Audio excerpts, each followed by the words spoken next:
Guys, mag-harvest muna ako ng gulay. Kaysang bumili. Oh, dito na lang ako sa garden kumuha. Kasi ang tataba.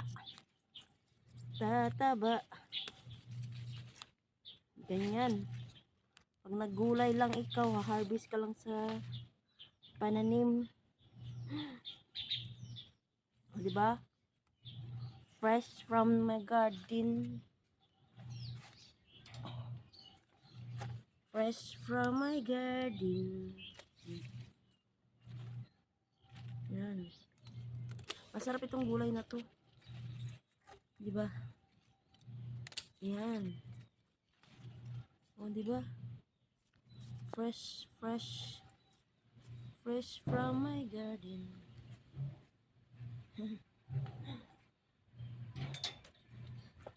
O, diba? Marami na to. Fresh na. Bis ako ng kamatis, guys. Kasi hinog na naman, oh. Hinog na yung kamatis natin. Yan, guys, oh, hinog na. Hinog na ang kamatis.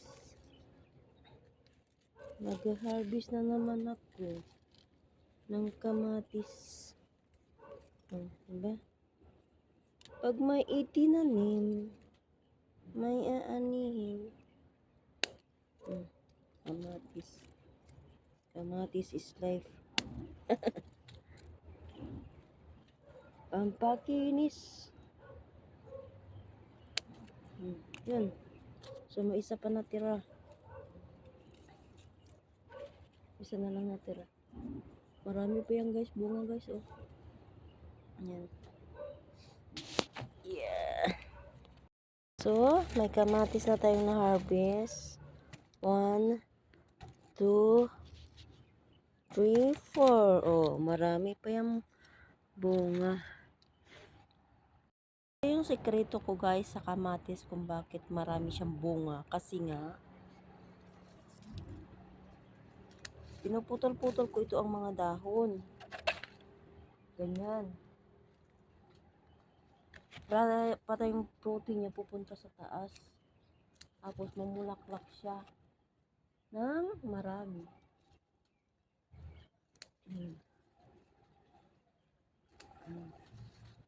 Ganyan.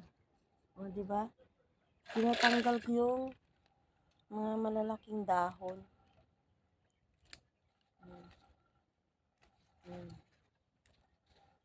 Yan. Diba? Para lalong dumami yung bunga niya. Nung nakarang araw lang ako nanguha ng gulay. Ayan, guys, oh. Marami na namang gulay, oh. Kasi paglutang na, ang dami na naman, oh. Oh, ayan, oh. Dito, oh. Yan. Hanggang dun sa kabila, oh. Oh, diba? Ayun, oh. Kailan lang ako nag-harvest dito. Pero ang dami na naman. Naman ako sa kabila mag-harvest ng kamatis. Tingnan nyo, guys, yung bunga ng kamatis ko, oh. Sobrang bibigat na ng mga bunga. Ayun, dun.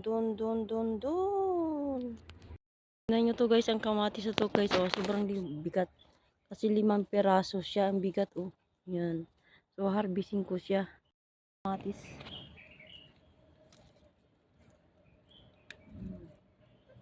Ayun, oh. Kamatis. Yan. So, may 4 pa natira.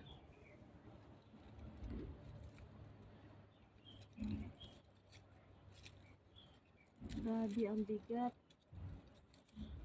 Ang bigat ng kamatis. Ay. Pag namunga talaga yung mga kamatis ko, talagang sobra-sobra sa dami. Ayan. Ayan, kamatis ko nga na harvest. 5 piraso. Alaga ko. Nag-harvest ako ng kamatis ng alaga ko, pinalakad-lakad ko kasi kakagising lang namin ng alas 3. Ayan, sabi ko mag-harvest ng kamatis, sabi ko maglakad-lakad ka. Ayun, may lamok ako sa noo. Ay, wala. Kala ko. Daming lamok.